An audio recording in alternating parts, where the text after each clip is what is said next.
नमस्कार, स्वागत है आपका आपके पसंदीदा शो घंटी बजाओ में। आपके साथ मैं हूं अखिलेश आनंद।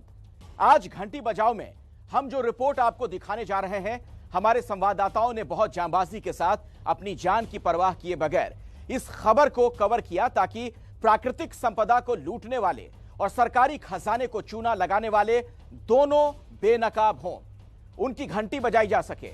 हम आज पंजाब के खनन माफियाओं की कारगुजारी दुनिया के सामने रखने वाले हैं और आप जानकर हैरान हो जाएंगे कि पंजाब में खनन माफिया बिना किसी रोक टोक और डर के करोड़ों के अवैध खनन का काला कारोबार कर रहे हैं और इससे सरकारी राजस्व का नुकसान तो हो ही रहा है, दूसरी तरफ आम लोगों को ऊंची कीमत पर रेत खरीदनी पड़ती है। हैरानी की बात तो यह कि पंजाब के वर्तमान मुख्यमंत्री चरणजीत सिंह चन्नी का जो गृह जिला है रोपड़, वहां भी अवैध खनन बड़े पैमाने पर जारी है। आज आपको खनन माफिया और इन पर अंकुश लगाने में नाकाम पंजाब पुलिस और सरकार दोनों की घंटी बजानी है। तो एबीपी न्यूज संवाददाता सचिन कुमार की एक्सक्लूसिव रिपोर्ट देखिए और 8422 840000 पर घंटी जरूर बजाइए।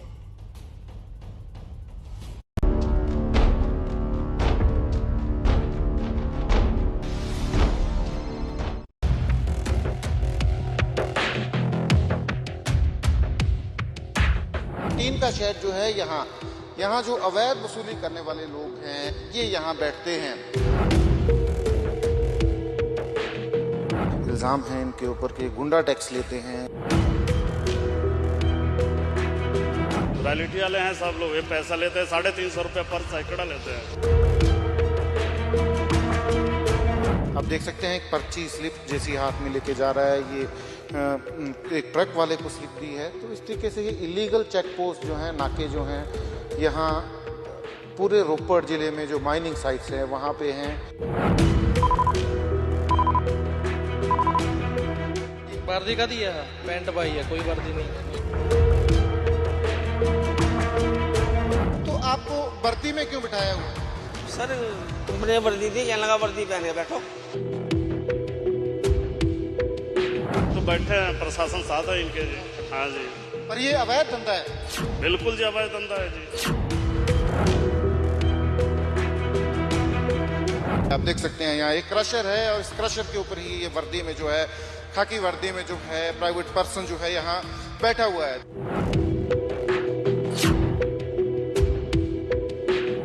सारे पैसे ले जाते, शाम को रोज पैसे ले, पैसा ना दिए क्रशर बंद हो जाता है।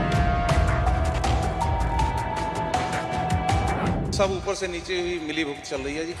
सब मिले हुए हैं, डिपार्टमेंट भी मिला हुआ है, मंत्री भी मिले हुए हैं, सारे मिले हुए हैं।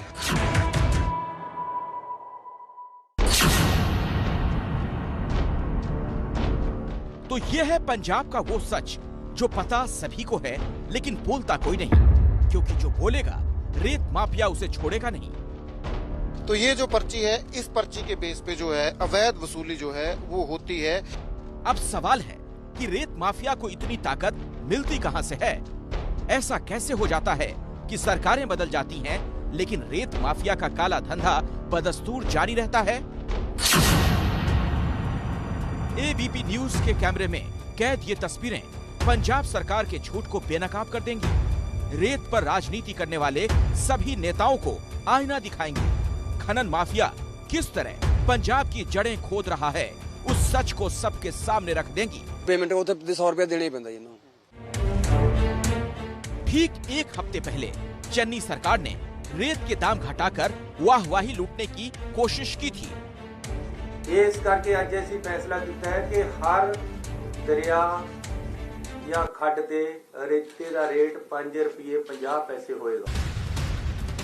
मुख्यमंत्री चन्नी को चुनावी मौसम में ये ऐलान इसलिए करना पड़ा क्योंकि 2017 में कांग्रेस ने ये वादा किया था कि अगर सत्ता में आए तो खनन माफिया को खत्म करेंगे और रेत का दाम कम करेंगे। लेकिन अगला चुनाव आने तक कांग्रेस सरकार अपना ये वादा पूरा नहीं कर पाई। अभी भी चुनाव के दबाव में दाम कम करने का सरकारी ऐलान भले ही कर दिया गया हो, लेकिन प्रदेश में रेत लगभग उसी कीमत पर बिक रही है जिस कीमत पर पहले बिका करती थी। ਇਹ 22.5 ਰੁਪਏ ਹੁਣ 22 ਰੁਪਏ ਰੇਟ ਵੇਚ ਰਹੇ ਨੇ ਦਿੱਤਾ ਜੀ। ਹਾਂਜੀ ਹਾਂਜੀ, ਜਦ ਸਰਕਾਰ ने 5.5 ਰੁਪਏ ਕੀਤਾ ਰੇਟ ਜੀ, ਇਹ 22 ਰੁਪਏ ਵੇਚ ਰਹੇ ਨੇ ਇਹ। यानी 5.5 रुपए प्रति क्यूबिक फीट रेत का रेट सिर्फ सरकारी कागजों पर है। माइनिंग साइट्स पर रेत खरीदने वालों को 22 से 23 रुपए प्रति क्यूबिक फीट देना पड़ रहा है। लेकिन रेत के भ्रष्टाचार का यह खेल सिर्फ यहीं तक सीमित नहीं है। एबीपी न्यूज संवाददाता सचिन कुमार को अपनी पड़ताल के दौरान कुछ ऐसे सबूत मिले जिनसे पता चला कि किस तरह पंजाब में रेत पर अवैध वसूली भी हो रही है। ये जो पर्ची है असल में ये है वो अवैध वसूली वाली पर्ची जो है, अवैध वसूली वाली पर्ची है। इसमें जो है ये जो माइनिंग साइट्स पे जो लोग खड़े हैं पुलिस की ड्रेस में, खाकी वर्दी है उन्होंने पहनी हुई, तो वो लोग जो हैं ये दे रहे हैं। हालांकि वो पुलिस के व्यक्ति नहीं है, पुलिस डिपार्टमेंट के नहीं है, पर खाकी वर्दी पहन के वो लोग खड़े हैं। और ये 1600 क्यूबिक फीट की पर्ची जो है, और ये पर्ची आप देख सकते हैं इस पे किसी कंपनी का नाम नहीं है, कोई सिग्नेचर नहीं है। तो ये जो पर्ची है, इस पर्ची के बेस पे जो है अवैध वसूली जो है वो होती है। इसमें एरिया मेंशन है, और उस एरिया मेंशन के हिसाब से जो है स्टोन जो क्रशर्स हैं, क्रशर साइट्स हैं, उनसे जो है पैसा जो है वो वसूल करते हैं। इन पर्चियों के जरिए अवैध वसूली का पूरा खेल किस तरह चलता है, ये समझने के लिए एबीपी न्यूज संवाददाता सचिन कुमार ने अपनी पड़ताल को आगे बढ़ाया। 25,000 माइनिंग साइट से रेत लेकर निकल रहे हर शख्स के हाथ में उन्हें एक खास पर्ची नजर आई जिस पर लिखा था डिलीवरी चालान।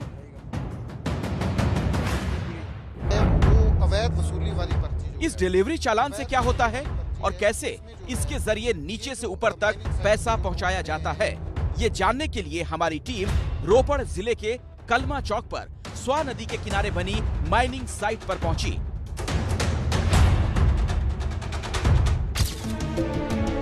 रोपड़ जिला पंजाब के मुख्यमंत्री चरणजीत सिंह चन्नी का गृह जिला है। यहाँ रेत के खनन का अच्छा खासा काम होता है। अब सवाल है कि पूरे पंजाब में रेत माफिया पर लगाम लगाने का वादा करने वाली सरकार के मुखिया के गृह जिले में क्या हाल है। तो रोपड़ की इस माइनिंग साइट पर एक तरफ बड़ी बड़ी मशीनों से रेत और बजरी तैयार की जा रही थी, और दूसरी तरफ साइट से कुछ ही दूरी पर टीन के शेड वाले ये चेक पोस्ट बने हुए थे। कुछ लोग इस टीन शेड के पीछे बैठे हुए थे। लेकिन जैसे ही रेत और बजरी से भरा एक ट्रक इस टीन शेड के पास पहुंचा तो अचानक कई लोग निकल आए। उनमें से कुछ ने खाकी वर्दी पहनी हुई थी। खाकी वर्दी पहने हुआ एक आदमी ट्रक ड्राइवर के पास गया, उसने उसके हाथ से कुछ लिया और फिर वापस चेक पोस्ट पर लौट आया।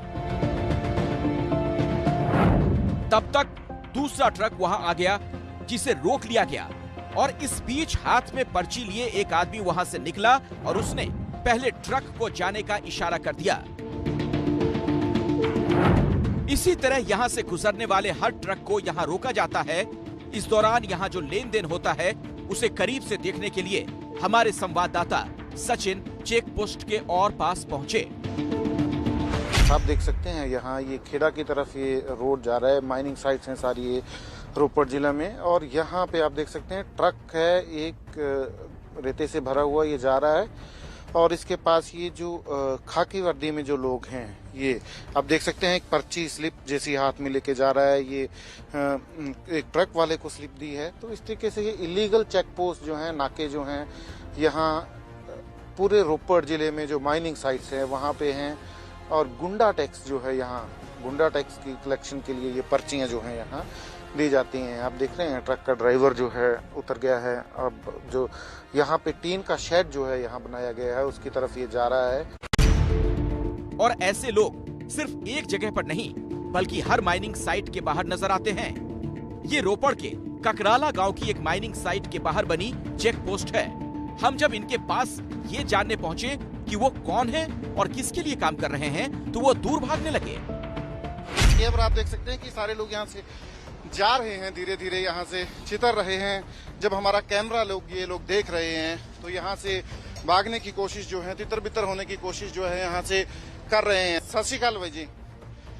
भाई जी ਇੱਥੇ ਵਰਦੀ ਦੇ ਵਿੱਚ ਖੜੇ ਹੋ ਤੁਸੀਂ ਕੰਪਨੀ ਦੇ ਮੁਲਾਜ਼ਮ ਹੋ ਸਰਕਾਰ ਦੇ ਮੁਲਾਜ਼ਮ ਪਤਾ नहीं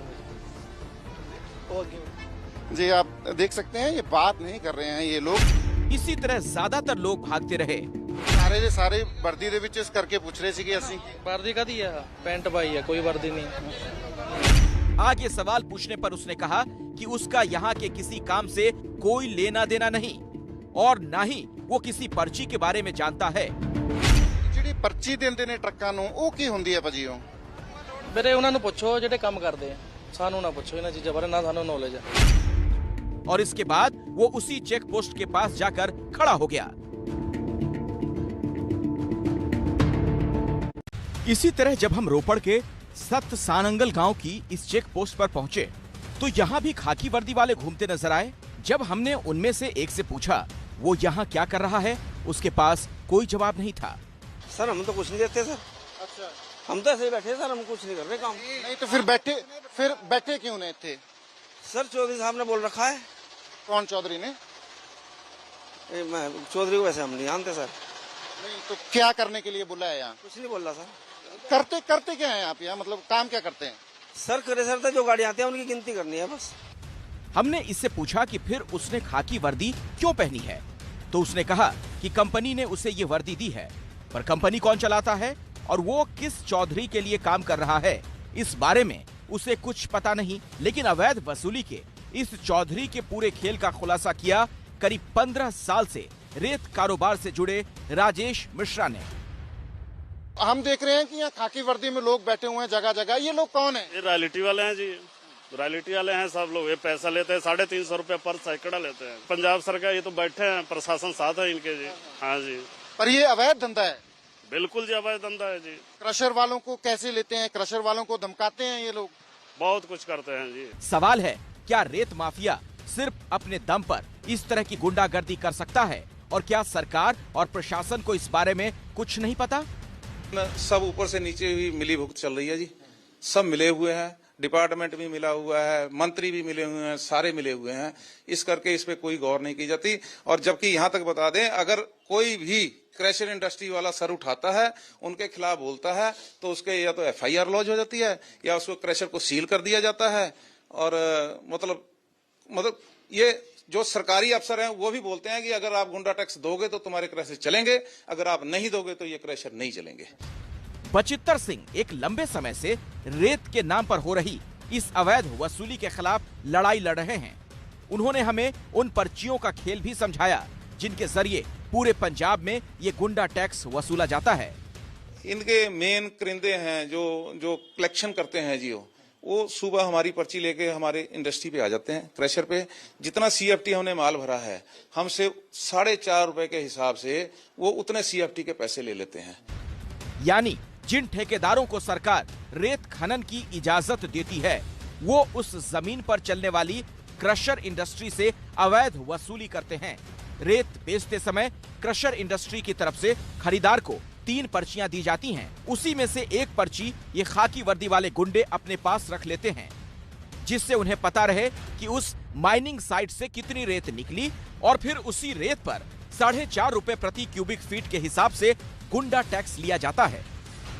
4 ਨਾਕੇ ਵਿਜ਼ਿਟ ਕੀਤੇ ਹੈਗੇ, ਉੱਥੇ ਸਾਡੇ ਹੀ ਬੰਦੇ ਉੱਥੇ ਉਹਨਾਂ ਨੂੰ ਮਿਲੇ, ਕੋਈ ਪ੍ਰਾਈਵੇਟ ਪਰਸਨਲ ਨਹੀਂ ਮਿਲਿਆ। लेकिन फिर भी ਅਸੀਂ ਚੈਕਿੰਗ ਜਾਰੀ ਰੱਖਾਂਗੇ कि हो सकता है कि ਤੁਹਾਡੀ ਨਿਊਜ਼ के कारण करके ਉੱਥੇ कोई नया मिलिया हुआ आज, लेकिन ये रेगुलर जारी रहेगा ताकि जब भी ऐसा इस तरह का कोई भी इंसिडेंट सामने आएगा साडे ਅਸੀਂ बहुत ही सख्त तो सख्त एक्शन FIR ते आगे कन्विक्शन तक लेके जाएंगे। यानी एक तरफ सरकार रेत के दाम घटाने का दिखावा कर रही है और दूसरी तरफ रेत माफिया गुंडा टैक्स वसूल कर रेत के दाम कम नहीं होने दे रहे। सवाल है कि आखिर सरकार क्या कर रही है? ये सिस्टम सेट करना पैना है ਜਿਹੜਾ इस चोरी ਨੂੰ रोकूगा। भ्रष्टाचार उसे दिन खत्म हो जू जिस दिन ऊपर लिया ਨੂੰ सजा देनी शुरू हो जू। पंजाब कांग्रेस के अध्यक्ष नवजोत सिंह सिद्धू इससे पहले कैप्टन अमरिंदर सिंह पर रेत माफिया को बचाने के आरोप लगाते रहे। सवाल है कि अब वो क्या करेंगे और कब तक खनन माफिया को पंजाब सरकार की शह मिलती रहेगी?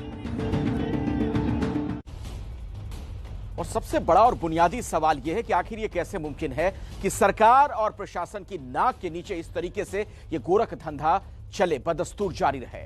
तो जो लोग खनन माफिया हैं उनकी भी घंटी बजाएं, और सरकार जो नाकाब हो रही इन पर शिकंजा कसने में उनकी भी घंटी बजे बहुत जरूरी है। और अब आप सोशल मीडिया साइट कू के जरिए भी घंटी बजाओ से जुड़ सकते हैं। इसके लिए आप कू ऐप पर @घंटी बजाओ एबीपी न्यूज हैंडल को फॉलो करें।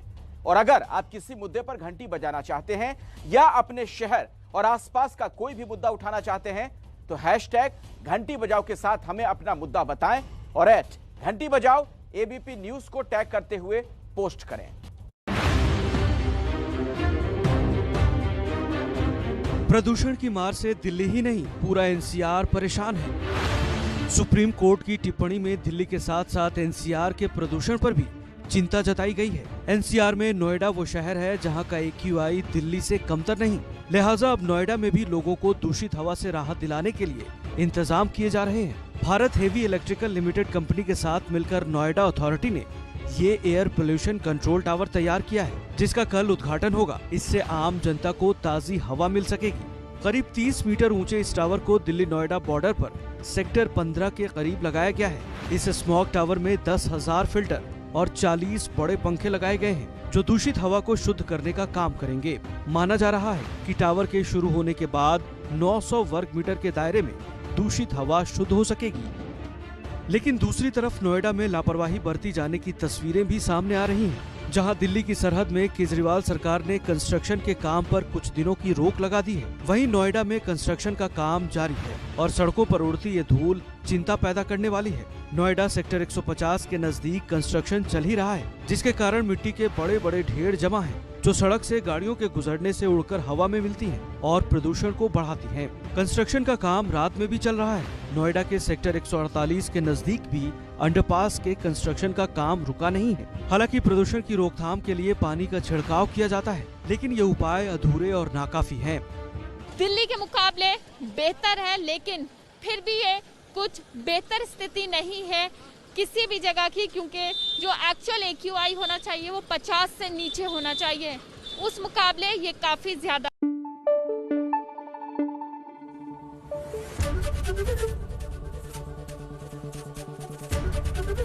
ABP न्यूज आपको रखे आगे।